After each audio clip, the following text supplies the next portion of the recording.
Today we will study about the hypothesis given by Avogadro's, known as Avogadro's hypothesis or Avogadro's law, even Avogadro's principle, it may be called.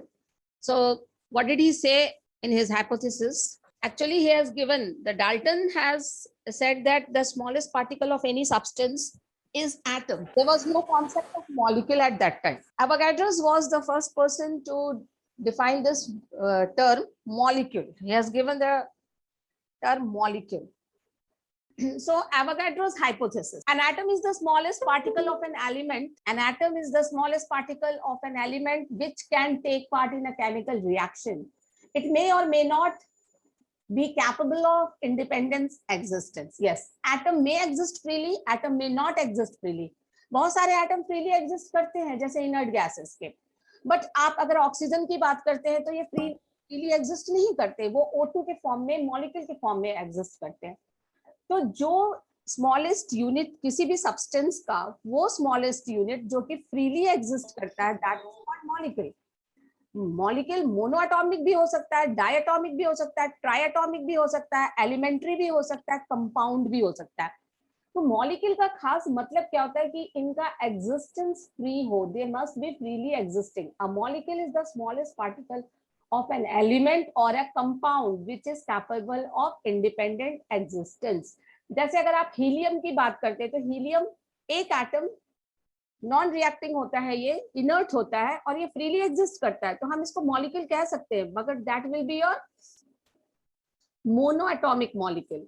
O2 free, O oxygen O freely exist नहीं करता, but वो exist करता है in the form of O2. ये आप सब जानते हैं. So O2 is the freely existing substance and it is called molecule. Ozone, O3, it is a molecule. H2O, it is a molecule. But now what is H2O? It is a compound, so it is called compound molecule. What is H2O? It is element, so it is called elementary molecule. So molecules elementary भी हो सकते हैं, molecules compound भी हो सकते हैं, but सबसे खास बात है कि they must have independent existence. ये बात सबको समझ में आ गई. और यहीं से उन्होंने जो बर्जेलियस का जो डिमेरिट था उसको इन्होंने करेक्ट किया. बर्जेलियस ने आपका जो गैसियस लॉ था, गैल्यूसक लॉ ऑफ इक्वल वॉल्यूम, और ये जो डाल्टन्स लॉ को उन्होंने मर्ज करके अपना हाइपोथेसिस बनाया था, जो कि गलत प्रूफ हो गया, जो कल हम लोग देखे. उसी हाइपोथेसिस को, बर्जेलियस के हाइपोथेसिस को एवोगाड्रोस ने करेक्ट किया by introducing the term molecule. और उन्होंने क्या कहा? बर्जेलियस ने कहा था equal volume of all gases under similar condition of temperature and pressure contains equal number of atoms की बात उन्होंने की थी, इक्वल नंबर ऑफ एटम्स. और वो आगे में it went against the Dalton's law. इसको इन्होंने करेक्ट किया. इन्होंने कहा equal volume of all gases under similar condition of temperature and pressure contains equal number of molecules. इन्होंने कहा मॉलिक्यूल्स, क्योंकि मॉलिक्यूल्स फ्रीली एग्जिस्ट करते हैं. गैस में जो आपके जो smallest particle of a gas, that is molecule, वो फ्रीली एग्जिस्ट करते हैं गैस में. ठीक है. और गैल्यूसक लॉ जो था वो गैसेस के लिए था, तो वहां पे हम एटम की बात नहीं करते थे. Gas, helium and all. ठीक है. तो इन्होंने इसको कैसे जस्टिफाई किया था? Now see the same reaction. Hydrogen combines with chlorine to give HCl, hydrogen chloride gas. ठीक है. तो इस, अगर ये गैस है, ये गैस है और ये भी गैस है, then according to the Gay Lussac law. आवाज क्यों आ रही है? बैकग्राउंड साउंड क्यों आ रहा है भाई? One volume of hydrogen combines with one volume of chlorine to give 2 volume of HCl. ठीक है. Now equal volume will contain equal number of molecules. तो अगर इसका 1 molecule है and 1 volume है and it is containing n number of molecules, तो chlorine का भी 1 volume will contain n number of molecules. Whereas if we are talking of HCl gas, तो इसके 2 volume है and it will be containing 2n molecules. ठीक है, by Avogadro's law. तो अब हम देखते हैं कि अगर मैं इसको टोटल 2n से पूरे को डिवाइड कर दूं, then what I will get, 1 molecule of HCl will contain half molecule of chlorine, half molecule of hydrogen gas. और half molecule हो सकता है, क्यों? It implies that 1 molecule of hydrogen chloride gas is made up of half molecule of hydrogen and half molecule of chlorine. Since a molecule is made up of 2 or more atoms, so half molecule is possible. ठीक है ना? एक molecule में 2 या 2 से अधिक atom होते हैं, तो हाफ मॉलिक्यूल तो हो ही सकता है, एटम डिवाइड नहीं हो सकता है, बट मॉलिक्यूल तो फ्रैक्शनल हो ही सकता है. तो this is how he justified, and it was in the, it does not go against the Dalton's atomic theory.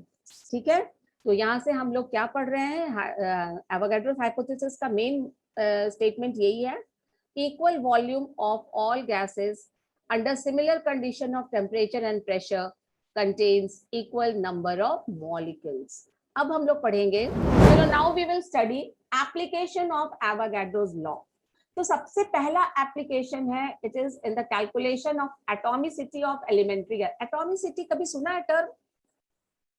Yes, ma'am. Yes, ma'am. The number of atoms of one molecule of a system. Number of atoms present in a molecule. ठीक है, atomicity होता है कि किसी के एक molecule में कितने एटम्स हैं, दैट इज कॉल्ड एटॉमिसिटी.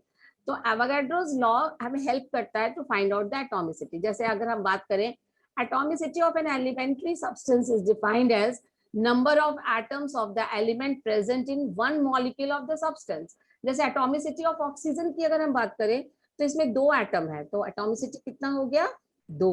और ओजोन की बात करें तो इसमें 3 एटम है, तो इसकी एटॉमिसिटी कितनी हो गई? 3 हो गई. तो ये भी हम कैलकुलेट कर सकते हैं. कैसे कैलकुलेट कर सकते हैं? Just you take one example, hydrogen combines with oxygen to give water. ठीक है, अगर आप इसका इक्वेशन लिखते हैं तो आप देखते हैं कि 2 वॉल्यूम, आप इसको बैलेंस करोगे तो you will find 2H2 plus O2 gives 2H2O. यही होता है ना. तो यहाँ पे 2 volume hydrogen gas, 1 volume oxygen gas and water vapour, जो वाटर गैसियस स्टेट में बन रहा है, दैट इज 2 वॉल्यूम. इसको समझने में किसी को डाउट है? No, ma'am. आप बैलेंस इक्वेशन अगर लिखेंगे No, तो ma'am. H2 plus O2 gives 2H2O लिखते हो ना. तो 2 वॉल्यूम अगर सब गैसियस स्टेट में है तो 2 volume, 1 volume and 2 volume. Now applying Avogadro's hypothesis, अगर ये 2 वॉल्यूम है और ये सारा हम एक ही कंडीशन में ले रहे हैं, सेम टेम्परेचर और प्रेशर कंडीशन में बात करते हैं, तो 2 वॉल्यूम में 2n मॉलिक्यूल्स होंगे, 1 वॉल्यूम में n मॉलिक्यूल्स होंगे, और यहाँ भी 2 वॉल्यूम में 2n मॉलिक्यूल्स होंगे. ठीक है, अब ये सबको 2n से डिवाइड कर दो, तो this 2n divided by 2n 1. अगर n को 2n से डिवाइड करते हो तो 1/2, और ये हो जाएगा 2n को 2n से डिवाइड करते हो तो ये हो जाएगा 1. That means in 1 molecule of water vapor we have half molecules of oxygen and 1 molecule of hydrogen. 1 molecule of water contains half molecule of oxygen. इसको समझो, ये स्टेटमेंट क्या कहता है कि 1 molecule of water में half oxygen molecule है. 1 molecule of water contains half molecule of oxygen, but 1 molecule of water contains H2O. में कितना वाटर होता है? H2O. ये फॉर्मूला में कितना 4. ऑक्सीजन है? 1 एटम ऑक्सीजन है. Yes, ma'am. 1 molecule वाटर में 1 एटम ऑक्सीजन का होता है कि नहीं? H2O. एक Yes, ma'am. 1 होता है. That means half molecule of oxygen is equal to 1 atom of oxygen. हुआ कि नहीं हुआ? हुआ मैम. हाँ, half molecule of oxygen is equal to 1 atom of oxygen. That means 1 molecule of oxygen में कितने एटम होंगे? 2 एटम. 2 atoms. 2 एटम्स. इसका मतलब ऑक्सीजन मॉलिक्यूल ऑफ ऑक्सीजन की अगर हम बात करें तो उसमें 2 एटम है, यानी कि उसका एटॉमिसिटी कितना है? 2 ma'am. 2. This is how Avogadro's help to find out the atomicity of elements. Now the ma'am एक बार और बता दीजिए ना. एक बार हम फिर से बोल रहे हैं. चलो एक हम एग्जाम्पल लेते हैं, आप अपनी कॉपी में भी लिखिए साथ साथ. H2 plus O2 gives H2O. मुझे नहीं पता कि H2 में कितने हैं, ये अब H2 gas combines with O2 gas to give H2O water vapor. सब गैसियस है, ये भी गैसियस, ये भी गैसियस, ये भी गैसियस। अगर ये सब गैसियस है तो हम गैल्यूसक लॉ के अनुसार लिख सकते हैं 2 volume of this combines 1 volume of oxygen to give 2 volume of water vapour. लिख सकते हैं या नहीं लिख सकते हैं? Gases combine in simple whole number ratio. Yes, ma'am. तो वॉल्यूम्स में हम लिख सकते हैं, और अगर हम लिखते हैं वॉल्यूम्स में तो हम वहां एवोगाड्रोस हाइपोथेसिस लगा सकते हैं। Equal volume of all gases contains equal number of molecules under same condition of temperature and pressure, ये अप्लाई कर सकते हैं, कर सकते हैं ना। तो अगर हमारे पास 2 वॉल्यूम है तो 2n मॉलिक्यूल्स होंगे, 1 वॉल्यूम है तो n मॉलिक्यूल्स होंगे, और 2 वॉल्यूम है तो 2n। अगर ये सब 1 वॉल्यूम इक्वल वॉल्यूम होता तो इक्वल नंबर ऑफ एटम्स होते। ये डबल वॉल्यूम है तो डबल नंबर ऑफ मॉलिक्यूल्स है, ये सिंगल वॉल्यूम है तो single n number of molecules है, ये डबल वॉल्यूम है तो 2n नंबर ऑफ मॉलिक्यूल्स है। ये बात समझ में आई? Yes Yes, ma'am. आ गई। तो अगर ये सबको 2n डिवाइडेड बाय 2n, इसको भी 2n से डिवाइड करो, इसको भी 2n से डिवाइड करो, तो आपको क्या मिलेगा? 1 हाफ एंड 1 मिलेगा कि नहीं? देख लो आप डिवाइड करके। Yes, ma'am. मिलेगा।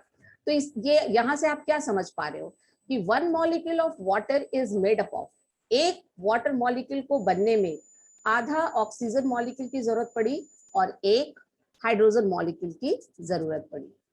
क्लियर है? Oxygen molecule, Yes, ma'am. Oxygen molecule की जरूरत Yes, ma'am. हाफ पड़ी, तो एक वाटर मॉलिक्यूल में आधा ऑक्सीजन का मॉलिक्यूल है। आप बताइए, आप H2O फॉर्मूला लिखते हैं तो H2O में ऑक्सीजन एक मॉलिक्यूल, अगर एक मॉलिक्यूल आप H2O का लेते हैं तो उसमें ऑक्सीजन के कितने एटम हैं? 1 atom. 1. एटम। तो आप लिख 1 m. सकते हो ना कि हाफ मॉलिक्यूल का मतलब हुआ एक एटम, क्योंकि हाफ मॉलिक्यूल से ही H2O बना है। Yes, ma'am. Half molecule Yes, ma'am. Ma'am molecule में जितना ऑक्सीजन होगा वो एक एटम का है। That means half- मैम तो हाफ मॉलिक्यूल ऑफ ऑक्सीजन में अगर एक एटम है तो 1 मॉलिक्यूल में कितना होगा? 2. 2. एटॉमिसिटी कितनी हुई ऑक्सीजन की? 2। 2. 2. We can calculate that. 2 में। अब किसी को प्रॉब्लम है? No, ma'am. यस मैम, एक क्वेश्चन है। हाँ बोलो बेटा। क्वेश्चन ये है कि जैसे कि नंबर को हम डिवाइड किए 2 से, तो वैसे ही अगर अगर और कोई एटॉमिक नंबर होगा जैसे बैलेंसिंग के लिए, तो उसको हम लोग 3 या 4 से कुछ भी से भी डिवाइड कर सकते हैं उसका वैल्यू लाने के लिए मॉलिक्यूल का। आप एटॉमिसिटी फाइंड आउट करने का हम तरीका बता रहे थे। मान लो कि आप हाइड्रोजन ऑक्सीजन के जगह हाइड्रोजन और नाइट्रोजन लेके अमोनिया बना रहे हो, हाँ, तो वहां पे क्या होगा? हाइड्रोजन कितना यूज होता है? 3 वॉल्यूम। नाइट्रोजन कितना वैल्यू यूज होता है? 1 वॉल्यूम। और अमोनिया, नहीं जैसे वहां पे लिखा है ना ऑन डिवाइडिंग बाय 2, हाँ डिवाइडिंग बाय 2 तो जैसे 2n। हाँ तो यहाँ 2 है ना, आपको एक्चुअली 2n मॉलिक्यूल्स की बात हम करने के बाद हम 1 मॉलिक्यूल में आ रहे हैं। तो 2n मॉलिक्यूल को किससे डिवाइड करोगे कि 1 मॉलिक्यूल बन जाएगा? अच्छा वो बात यहाँ 2 से, समझ में आ रही बात? हाँ ऐसे भी समझ यस सकते हो मैम। कि 2n n and 2n, तो आपको 2n मॉलिक्यूल्स के लिए n मॉलिक्यूल्स ऑक्सीजन चाहिए, तो आपको 2 मॉलिक्यूल्स के लिए 1 molecule. Find out the relation between molecular mass and vapour density. तो ये भी हम एवोगाड्रोस हाइपोथेसिस की मदद से we can also find out the relation between molar mass and vapour density. तो यहाँ देखिए, molar mass is equal to twice into vapour density. तो मोलर मास, किसी का भी मोलर मास, कोई भी आप मॉलिक्यूलर मास क्या होता है, जैसे आप अगर मॉलिक्यूलर मास H किसी की भी बात करिए, सपोज आप बात करते हो ऑक्सीजन की, O2 की, तो O2 का मॉलिक्यूलर मास कितना होता है? 32। 32. 32. तो आप वो किसके बराबर होगा? Twice into its vapour density. Oxygen के वेपर डेंसिटी का ट्वाइस होगा। ये रिलेशन है। ये रिलेशन हम कैसे डिराइव कर सकते हैं? With the help of Avogadro's hypothesis. What is vapour? Hypothesis. First of all हम लोग समझे what is vapour density.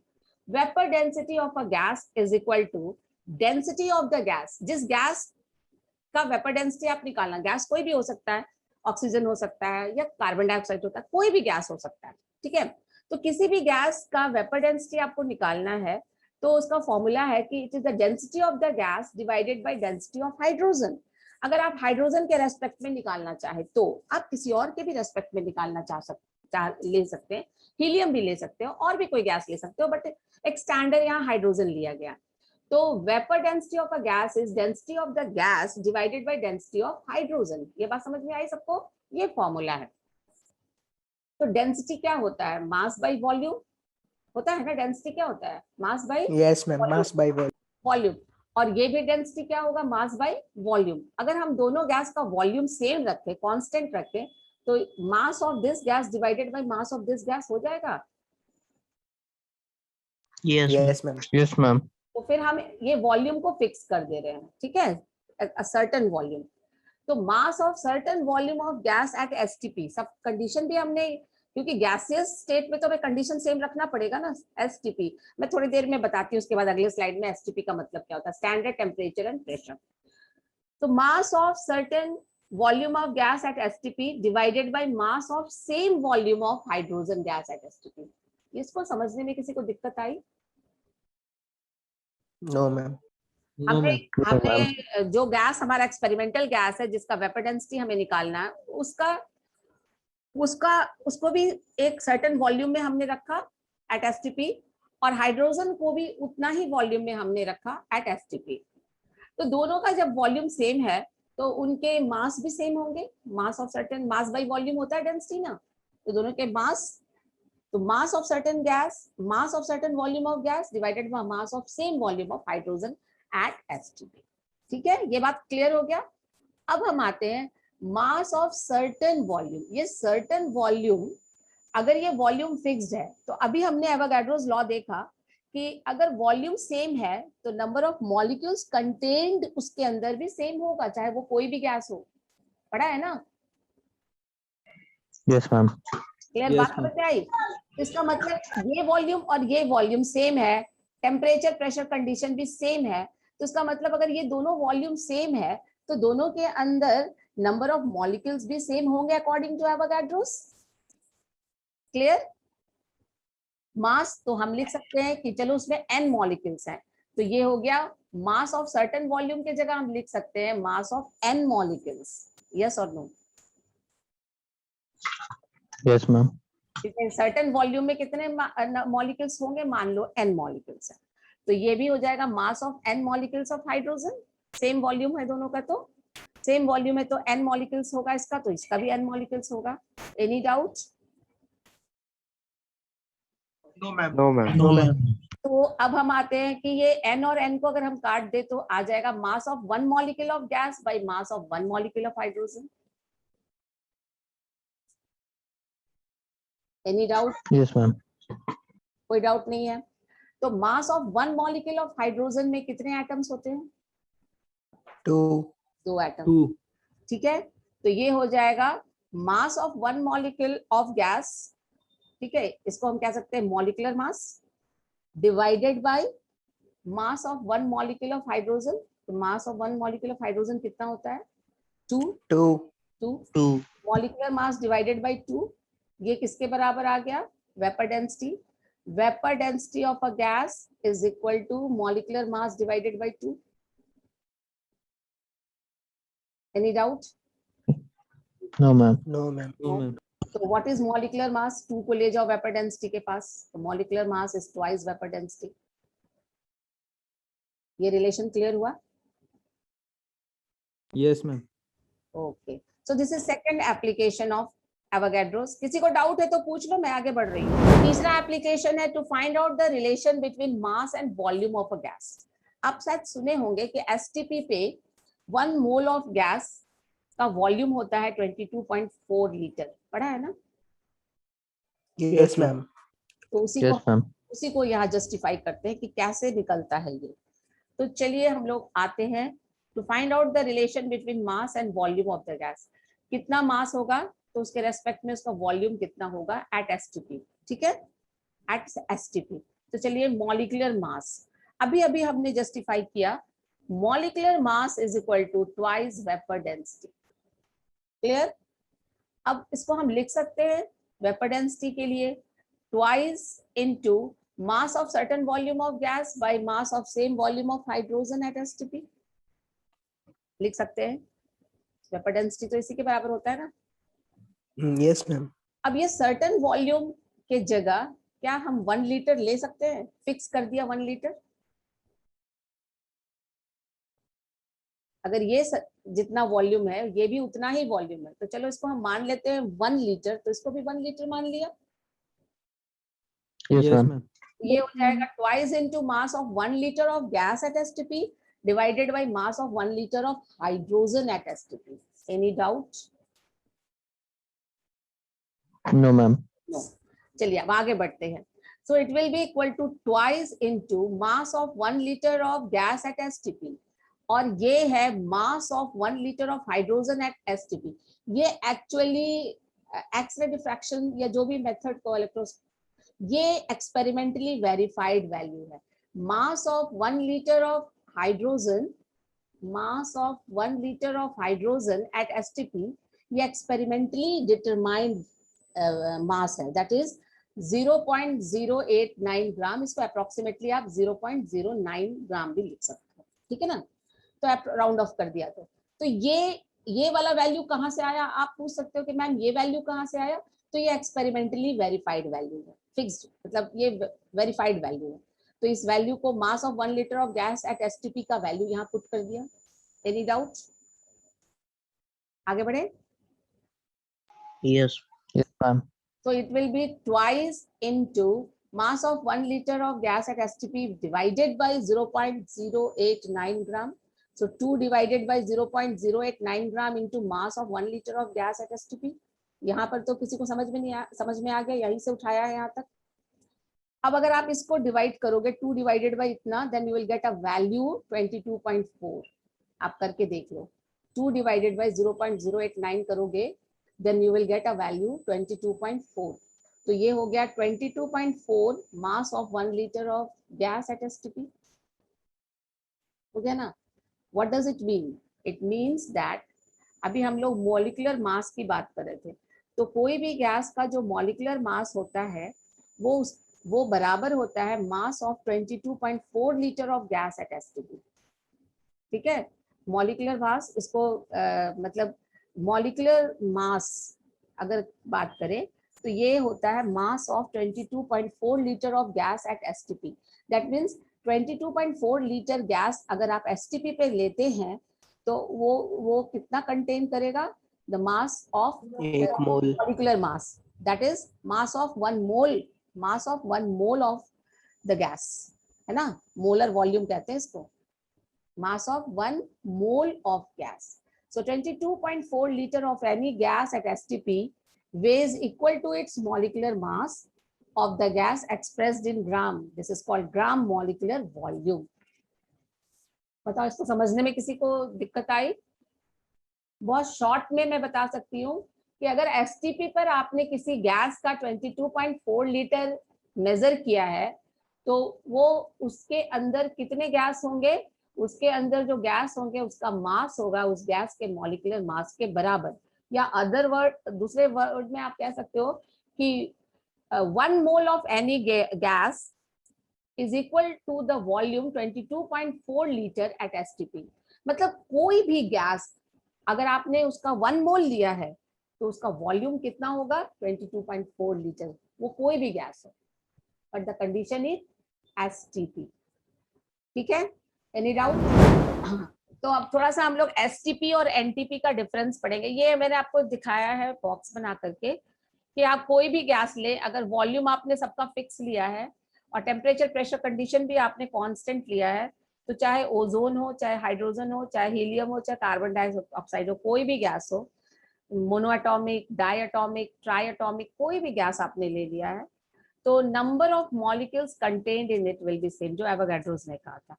STP कहते हैं स्टैंडर्ड टेम्परेचर एंड प्रेशर को, और एनटीपी कहते हैं नॉर्मल टेम्परेचर एंड प्रेशर को। दोनों में थोड़ा सा डिफरेंस है। ऐसे कैलकुलेशन पॉइंट ऑफ व्यू से जब हम लोग बात करते हैं तो दोनों को सेम मान लेते हैं, बट थोड़ा सा दोनों में अंतर है। अगर हम एसटीपी की बात करें तो स्टैंडर्ड टेम्परेचर कंसिडर्ड होता है 25 डिग्री सेंटीग्रेड या 0 डिग्री सेंटीग्रेड, और अगर 25 डिग्री सेंटीग्रेड माना है तो इट इज 298 केल्विन, और 0 डिग्री मानते हैं तो 273 केल्विन, ज्यादातर इसको 0 ही माना जाता है। और स्टैंडर्ड प्रेशर क्या होता है, 1 atm प्रेशर होता है स्टैंडर्ड प्रेशर, ठीक है। तो अगर एसटीपी की बात करें तो नॉर्मली हम लोग एसटीपी की बात करते हैं तो 0 डिग्री सेंटीग्रेड टेम्परेचर और 1 atm प्रेशर की बात करते हैं। बट नॉर्मल टेम्परेचर की बात करें, एनटीपी की बात करें, तो वहां पे टेम्परेचर तो 0 डिग्री होता है, बट प्रेशर जो होता है 1 बार होता है। प्रेशर क्या होता है, 1 बार। 1 atm का मतलब क्या होता है, 1 atm is equal to 760 mmHg या 76 सेंटीमीटर Hg या 762। इसका मतलब क्या होता है, 1 atm प्रेशर का मतलब क्या होता है, अगर आपने एक ट्यूब लिया है, चाहे वो ट्यूब कितना भी पतला मोटा जो भी हो, ट्यूब लिया है और उस ट्यूब के अंदर 760 mmHg भर दिया, तो वो जो प्रेशर एक्सर्ट करेगा 760 mmHg, इतना Hg आपने अगर भरा है, इतना हाइट, मतलब हाइट, इतना हाइट तक आपने जो Hg भरा है उसके अंदर, तो वो प्रेशर एक्सर्ट करेगा। तो वो जो प्रेशर एक्सर्ट करेगा दैट इज 1 atm। या फिर आपने सेंटीमीटर में कन्वर्ट कर लो, 76 सेंटीमीटर Hg, मतलब एक ट्यूब में आपने 76 सेंटीमीटर तक Hg भर दिया, ठीक है। तो वो जितना प्रेशर एक्सर्ट करेगा that is also called 1 atm। ये इसका मतलब होता है। एंड व्हाट इज 1 बार? 1 बार और 1 atm में स्लाइट डिफरेंस है। 1 atm is 760 mmHg, 1 bar is 750 mmHg, बस इतना ही डिफरेंस है दोनों का। तो इस जब आप 760 mmHg लेते हैं तो हम इसको STP कहते हैं, स्टैंडर्ड टेम्परेचर प्रेशर, और 1 बार यानी कि 750 mmHg आप लेते हो तो ये NTP कहलाता है, नॉर्मल टेम्परेचर प्रेशर कंडीशन। और कैलकुलेशन के पॉइंट ऑफ व्यू से कभी कभी क्वेश्चन में जब आता है तो हम लोग इसको सेम मान करके कैलकुलेट कर लेते हैं, ठीक है। इससे ज्यादा इस पे अभी हम नहीं डिस्कस करेंगे। तो यहाँ पे ये स्लाइड में भेज दूंगी, ये थोड़ा कन्वर्जन, ये आप फिजिक्स में काफी डिटेल में पढ़ोगे जो यूनिट एंड डायमेंशंस में, तो मैं इसमें बहुत डिटेल में नहीं जा रही हूँ यहाँ पे। चलिए, एवोगाड्रोस हाइपोथेसिस में volume of 1 mole of gas जो अभी हम डिस्कस कर रहे थे उसी को यहाँ पर लिया गया है, सेम वही चीज है कि what is the volume of, molar volume किसको कहते हैं, that is the volume of 1 mole of gas. तो volume of 1 mole of gas जो अभी मैंने बताया at STP it is 22.4 litre. तो मोलर मास, अगर हम बात करें मोलर मास ऑफ हाइड्रोजन, तो हाइड्रोजन गैस का मोलर मास कोई मुझे बताता है? एक्चुअली 1 एटम ऑफ हाइड्रोजन को हम 1 ग्राम लेते हैं, बट जो एक्चुअली कैलकुलेटेड वैल्यू है ये है 1.008 ग्राम, ठीक है। अभी तक आप 1 ग्राम हम लोग राउंड ऑफ करके पढ़ लेते हैं, बट जब अगर आप इसको एग्जैक्ट वैल्यू की बात करें तो ये आता है वैल्यू 1.008 ग्राम। तो H2 का मोलर मास क्या होगा? 2.016 ग्राम, डबल इसका Yes, ma'am. Molar mass of hydrogen, यहाँ पर हाइड्रोजन लिख लेना, molar mass of hydrogen. Mass of 1 litre of hydrogen, ये भी एक्सपेरिमेंटली कैलकुलेटेड है कि 1 लीटर अगर आप हाइड्रोजन लेते हो किस कंडीशन में, एसटीपी पे, तो उसका अभी हमने बताया आपको उसका मास कितना आता है, 0.089, 0.089, तो राउंड ऑफ करके 9 ले लिया गया। और 0.09 ग्राम ऑफ हाइड्रोजन में अगर 1 लीटर वॉल्यूम होता है तो 1 ग्राम में कितना वॉल्यूम होगा, 1/0.09 लीटर। तो आपका H2 जिसका मास है 2.016 ग्राम, तो उसका वॉल्यूम कितना होगा, तो you just multiplied with this, you will get the volume 22.4 litre. तो ये एसटीपी पर वॉल्यूम होता है किसी भी गैस का। 1 मोल गैस का एसटीपी पे वॉल्यूम होता है 22.4 लीटर। उसको हम किसी भी गैस है, हाइड्रोजन के लिए कैलकुलेटेड है, आप किसी भी गैस के लिए कैलकुलेट कर सकते हैं। दिस इज लीटर को अगर ml में कन्वर्ट कर दो, सेंटीमीटर क्यूब में कन्वर्ट कर दो, you are getting the value. मुझे नहीं लगता कि ये ज्यादा दिक्कत है, आपको समझ में आ गया होगा। आ गया। हाँ, अब हम पढ़ते हैं एवोगाड्रोस हाइपोथेसिस से एक और, एवोगाड्रोस नंबर। ये भी आपने सुना है, बहुत बार सुना है, एवोगाड्रोस नंबर 9 से पढ़ के आ रहे हो, 6.022 into 10 to the power 23 पढ़ा है ना, कि Avogadro's number represented by Na is equal to 6.022 10 to the power 23 particles. बेटा ये एवोगाड्रोस नंबर क्यों कहलाता है? क्योंकि ये नंबर देने वाले जो ग्रेट साइंटिस्ट हैं वो एवोगैड्रोस ही हैं। उन्होंने ही बताया कि किसी भी सब्सटेंस का 1 मोल आप लेते हो तो उसके अंदर जो contain particles, number of particles इतने हैं, ये फिक्स होगा। आप कुछ भी ले लो ना, 1 मोल hydrogen gas, 1 mole oxygen gas, 1 mole ammonia, 6.022 1 into mole 10 to the water, power 20. 1 mole water, 1 mole ions, 1 mole electrons, कुछ भी आप ले लो, कुछ भी, मगर उसके अंदर जो नंबर ऑफ पार्टिकल्स होंगे वो 6.022 into 10 to the power 23 particle. जैसे मैं आपसे बात करूं कि 1 डजन, मैं 1 डजन के आगे 10 कह सकती हूँ, मगर 1 डजन बोलते ही क्या आएगा? 1 डजन बोलते ही एक 12. रिफ्लेक्ट करेगा 12। 1 सेंचुरी मैं कहती हूँ तो एक नंबर रिफ्लेक्ट करेगा 100। 100. 1 डेकेड में बोलूंगी तो एक नंबर रिफ्लेक्ट करेगा 10. 10. 1 वीक बोलूंगी तो एक नंबर रिफ्लेक्ट करेगा 7. 7. ईयर मैं बोलूंगी तो एक नंबर रिफ्लेक्ट करेगा 360। 12.